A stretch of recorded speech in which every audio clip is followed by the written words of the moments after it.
Mi nombre es Freddy Maldonado, soy licenciado en Biología y Química de la Universidad Católica Andrés Bello, Venezuela, y por supuesto con una serie de estudios que en este momento no vamos a mencionar para efectos del tiempo, ¿de acuerdo?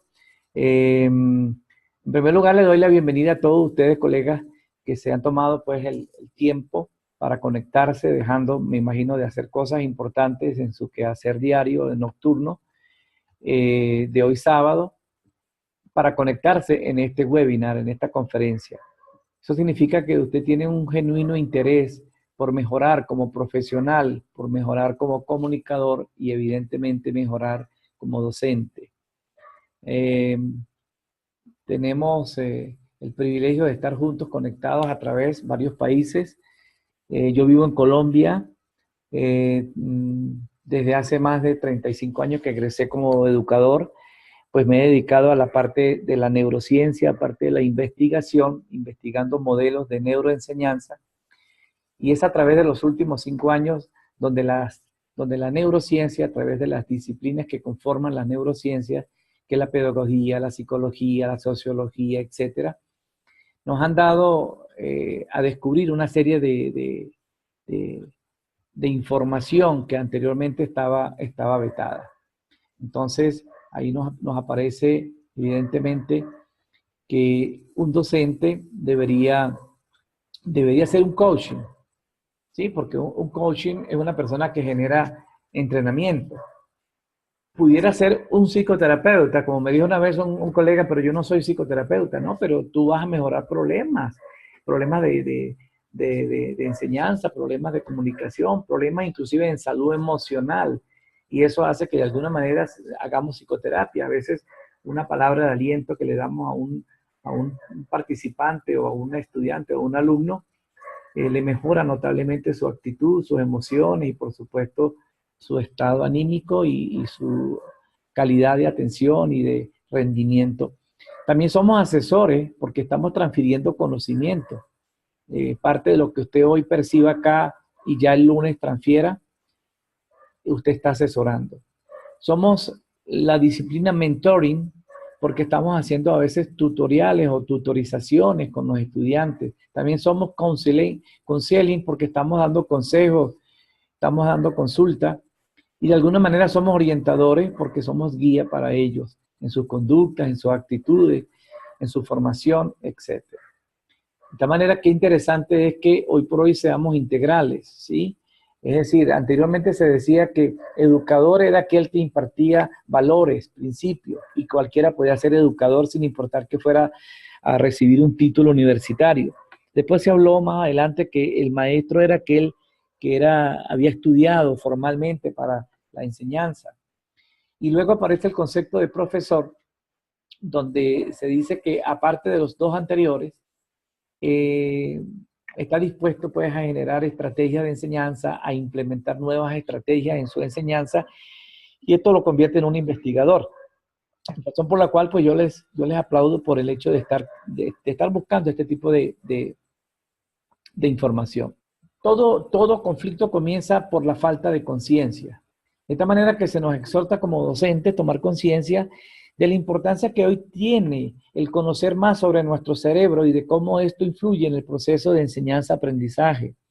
A veces hago una pregunta, ¿de qué hablamos hoy? ¿De nosotros como educadores para mejorar nuestra enseñanza? ¿O hablamos de los estudiantes para ver cómo les mejoramos su aprendizaje?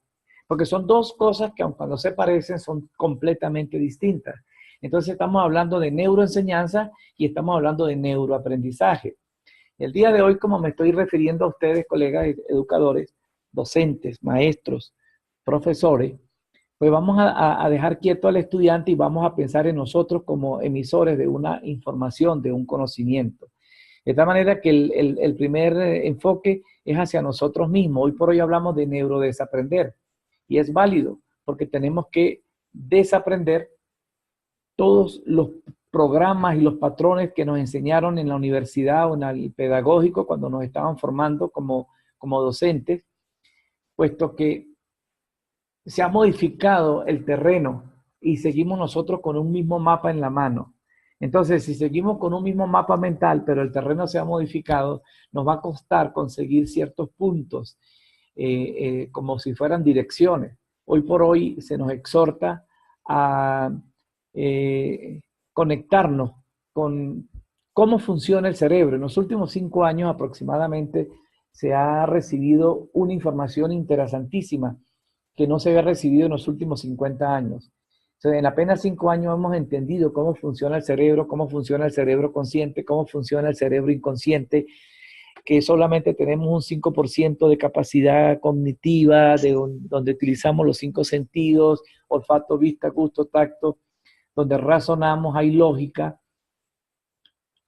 Creemos que con este cerebro tomamos decisiones, etcétera, pero luego nos damos cuenta que la parte inconsciente o el cerebro inconsciente, el cerebro primitivo, el cerebro arcaico, que representa más del 95% de todos los programas que hay en nuestra psique, pues ahí está guardada toda una información, está guardado todo un proceso, inclusive ancestral, y es por allí donde nosotros tomamos decisión. Pensando desde el punto de vista como docente, nosotros tenemos una serie de programaciones ya hechas en ese 5% de conciencia, pero tenemos un 95% de programas que ya están listos, establecidos en nosotros y que nosotros decidimos, actuamos a través de estos programas.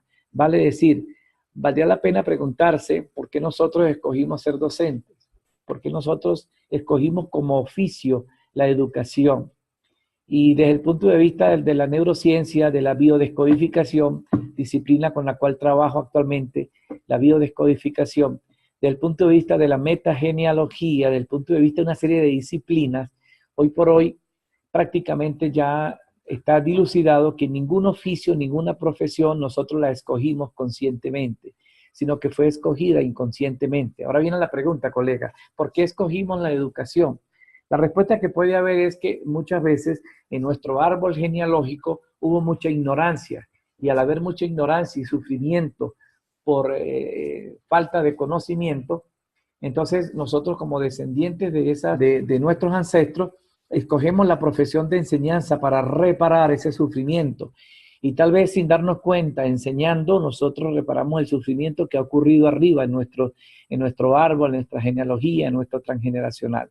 Por supuesto, son temas que son muy apasionantes y que se seguirán tocando en lo sucesivo, en todos los talleres que vamos a ir conformando.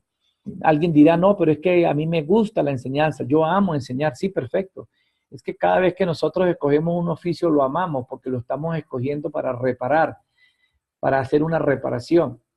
Y la idea sería que nosotros tomemos conciencia de esta profesión, por qué se escoge, para limpiar esas memorias ancestrales y poder dedicarnos de manera genuina a enseñar. Y desde ese punto de vista comienza ya a aparecer que es importante que yo conozca estos principios neurobiológicos, porque es una herramienta que me va a permitir hacer una praxis completamente exitosa en el aula. ¿Ok? Ahora bien, más allá de qué enseñar, que son los contenidos, se trata de cómo enseñarlo, que son los procesos o las estrategias.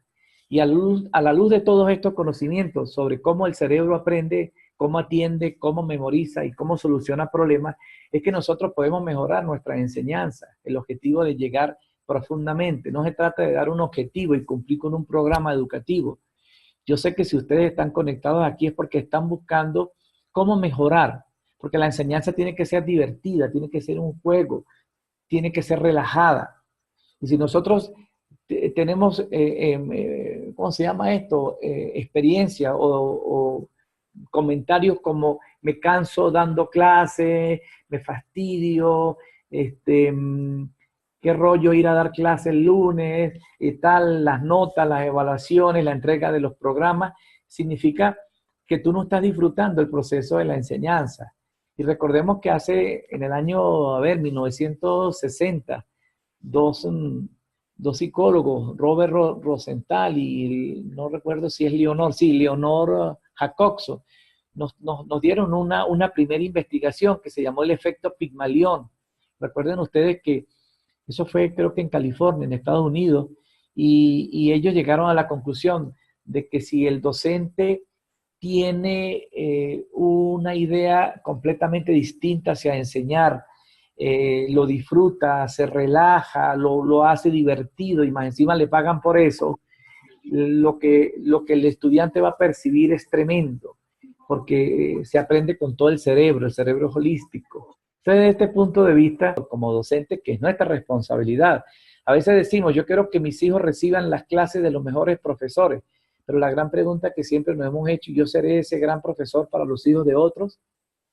Entonces, aquí nos llegan muchas reflexiones. Yo sí quiero que los míos reciban la mejor educación de alta calidad, pero muchas veces nosotros no estamos dispuestos a invertir ni tiempo ni dinero para mejorar esa calidad de conocimiento. Por supuesto, me imagino que todos ustedes que están en esta onda están deseosos de mejorar y, por supuesto, de validar, por supuesto, esta información.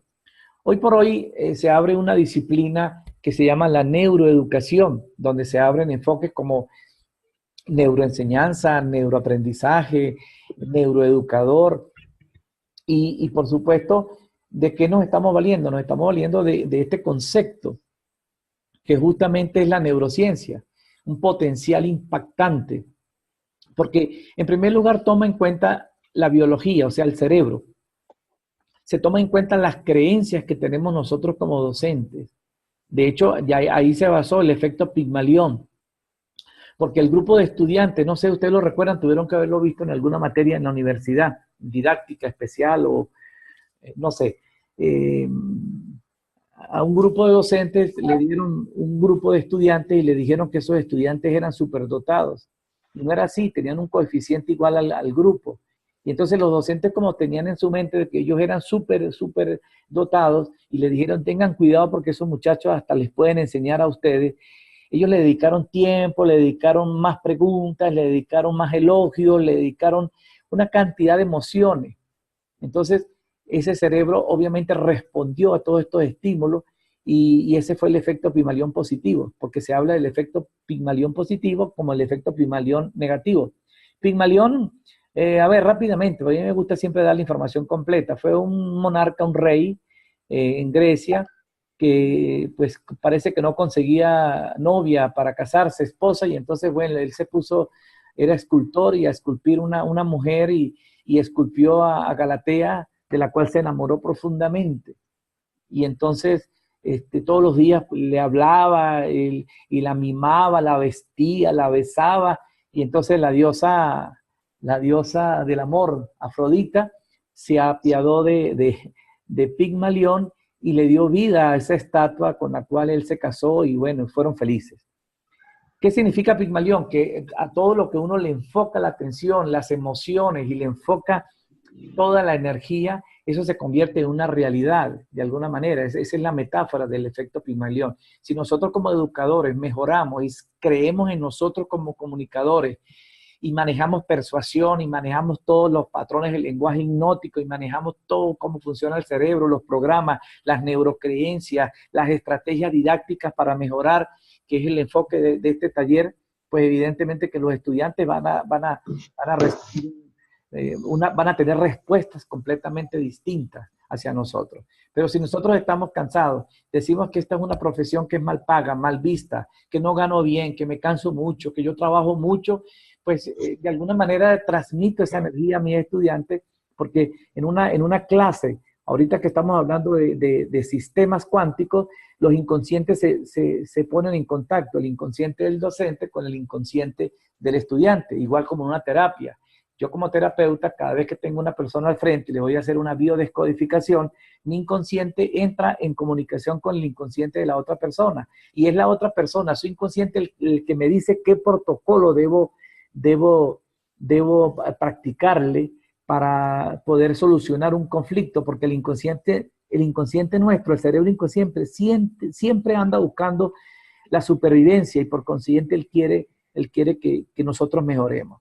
De tal manera que a veces hago terapia vía online para diferentes partes del mundo Y la gente dice, no, pero no debería estar presente, no necesita estar presente. Al conocer tu nombre, al conocer dónde tú estás y qué es lo que tú quieres y pedirme tu ayuda, automáticamente no hay tiempo, no hay espacio en el campo cuántico y nos conectamos y se sana un conflicto, un síntoma, una actitud, una conducta, lo que sea.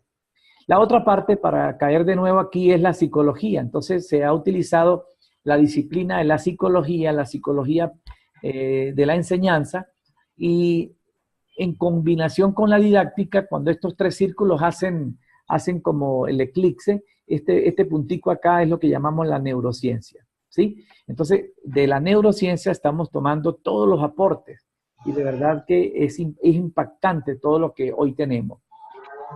Estimado colega, yo creo que es urgente.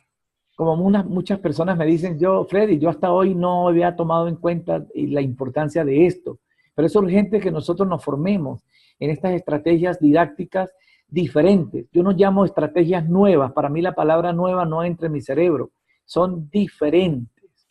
Nosotros ya somos docentes, lo que vamos a hacer es estrategias diferentes, estrategias didácticas para poder generar más impacto, para poder llegar al cerebro holístico. Son tres canales sensoriales, el canal visual, el canal sensitivo y el canal auditivo. Y son 4 cuadrantes cerebrales, el cuadrante lógico, el cuadrante organizado, el cuadrante creativo y el cuadrante intuitivo del cerebro. De tal manera que son 7 lenguajes que recibe información un estudiante. Normalmente nosotros enviamos la información únicamente por 2, máximo por 3 canales de los 7.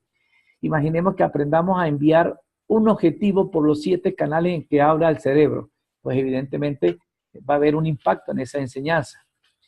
Entonces, para ir cerrando, todo esto tiene que estar orientado a desarrollar capacidades cerebrales específicas en cada uno de nuestros estudiantes para sacarle el mejor provecho a su cerebro. Yo siempre he dicho, a ver, y esto lo uso a manera de metáfora, que cuando uno compra un celular, un radiecito o cualquier aparato electrónico, por muy pequeño o insignificante o barato que sea, él siempre trae un manual. Y con ese manual nosotros le sacamos mejor provecho a ese aparato, ¿verdad? Porque pues aprendemos a sacarle mejor uso.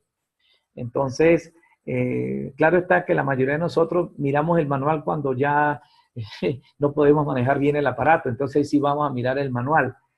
Pero siendo nuestro cerebro una computadora tan sofisticada, de hecho, se ha tomado como modelo para hacer la computadora por la cual nos estamos comunicando hoy. La gran pregunta que yo te hago, ¿tú tienes el manual de tu cerebro? ¿Tú tienes el manual de cómo sacarle el mejor provecho a tu cerebro? Pues la respuesta yo sé cuál va a ser, porque si tú me dijeras que tienes ese manual, yo te voy a pedir una copia, porque yo no tengo el manual de mi cerebro. Sin embargo, nosotros cada quien le hemos aprendido a sacar provecho a nuestra manera. Nuestros padres nos programaron ese cerebro a su manera. A los padres de ellos, que son nuestros abuelos, también se los programaron. A los bisabuelos se los programaron. A los tatarabuelos se los programaron. Cuando nosotros fuimos a la universidad nos programaron. Cuando fuimos a la escuela nos programaron. Cuando fuimos a la facultad nos programaron. Es decir, tenemos programaciones a diestra y siniestra. La gran pregunta es, ¿con esas programaciones estamos teniendo los mejores resultados? La respuesta es obviamente que no. Por eso se habla hoy por hoy de 5 años para acá. La neurociencia nos invita a hablar de la neurodesprogramación. Necesitamos primero neurodesprogramar todos esos patrones, todas esas creencias que tenemos que son limitantes, que pueden ser negativas, hacia la enseñanza, hacia el aprender. Sí, aprender un objetivo, hacia el comportamiento de un estudiante. Hoy por hoy nos están llegando estudiantes hiperactivos, con déficit de atención. Entonces, nosotros no estamos preparados porque no entendemos por qué tiene un déficit de hiperactividad. No lo entendemos, no lo sabemos. Y es nuestra responsabilidad saber esto.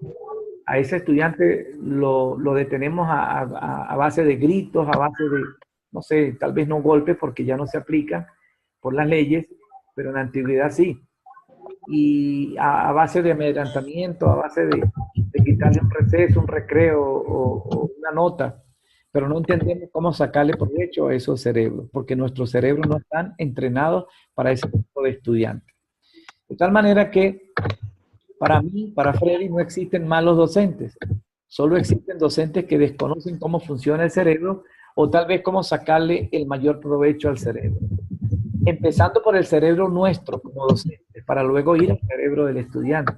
Si yo no sé sacarle provecho a mi cerebro, ¿cómo le voy a sacar provecho al cerebro de otro que está al frente de mí?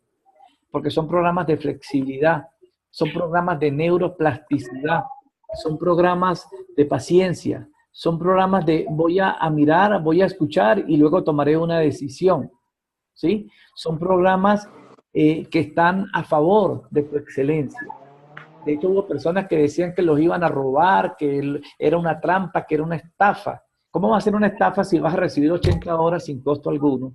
Donde nosotros vamos a poner tiempo como docente para darte el trabajo, los PDF gratuitos, toda la información donde te vas a conectar. Y luego si decides querer el certificado, lo pagas y si no, pues no lo pagas y tienes uno gratis que es digital.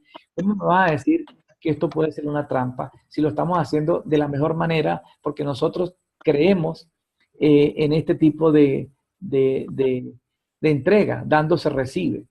Entonces, mis queridos colegas, pues esta era la entrega del día de hoy, es decir, hacer una reflexión, ver cuáles son las expectativas que nosotros tenemos, porque cuando el docente tiene grandes expectativas, responde el alumno a esas expectativas, ¿de acuerdo? Y la neuroeducación hoy por hoy se habla que esto es un enfoque sistémico. Ahora hablamos de sistemas cuánticos. Hablamos de constelación educativa, constelación organizacional.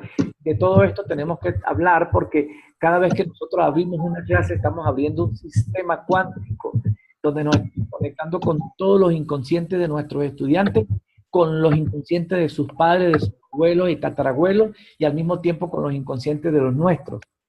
Por consiguiente, ahí se genera una danza mágica de energía y que si nosotros no la entendemos, pues nada, no alcanzamos a llegar. Cada vez que entra energía a ese sistema, cuando se abre una clase, cuando tú dices buenos días, jóvenes, niños, bachilleres, cuando tú entras en ese sistema se abre un sistema cuántico. Entonces, bueno, de esto pues hablaremos con más detalle y de acuerdo a lo que entre al sistema va a ser la salida. Input, output. Y nosotros somos los responsables de ese supersistema. Estamos trayendo esa energía a ese sistema. Les decía, para terminar con esta gráfica, la cual es diseñada, yo escribí un libro que se llama El Neurolíder, el neurodocente, el neuroestudiante, es decir, es un libro genérico que se aplica a cualquier rama, a cualquier disciplina, a cualquier... Entonces, esto es lo que yo llamo el ser, hacer y tener, ¿sí? El ser es lo que yo amo, yo soy lo que amo, tú amas ser educador, tú amas enseñar. Entonces, ese es el ser. Ese ser se conecta con el hacer. El hacer es el neuroliderazgo, es la neuroenseñanza. Yo hago lo que amo. O sea, cuando tú estás dando clases, tú amas lo que tú haces. La respuesta es muy sencilla. El verdadero amor hace que tú ganes dinero por la enseñanza, te relajes, lo disfrutes, te descanses. El docente que ama enseñar jamás se enferma dando clases. Se puede enfermar en cualquier otro lado, pero cuando llega al aula, sana, porque ahí está su campo de energía, su campo cuántico que ama. Y por supuesto, el tener, yo tengo lo que amo. Entonces, cuando unimos esos tres aros, aparece la pasión, aparece la acción, aparece la visión. Y en el centro, entonces, aparece el propósito de vida. ¿Será que yo estoy alineado con el propósito de ser docente, con el propósito de enseñar, con el propósito de trascender en la enseñanza? Porque de no ser así, pues, no pasa nada, pero realmente no estamos llegándole a nuestros estudiantes con todo nuestro potencial del cerebro. Entonces, bueno, de alguna manera, esto fue lo que hoy quisimos compartir con ustedes. Giovanni, yo voy a dejarte. Esta fue mi aporte el día de hoy, con mucho amor, con mucho cariño, de verdad, muy agradecido, muy contento con su participación. Me encantaría que hubiesen preguntas para dar respuestas, pero eso lo vamos a hacer dentro del curso, porque hoy era una conferencia introductoria. Para mí fue un placer, poder compartir desde Venezuela este webinar que más o menos abre una idea sobre lo que va a ser este curso y otros cursos que más adelante vamos a estar dando. En algún momento me encantaría conocerlos presencialmente porque pues hay unos talleres que son presenciales. Iría a cada uno de sus países con mucho gusto.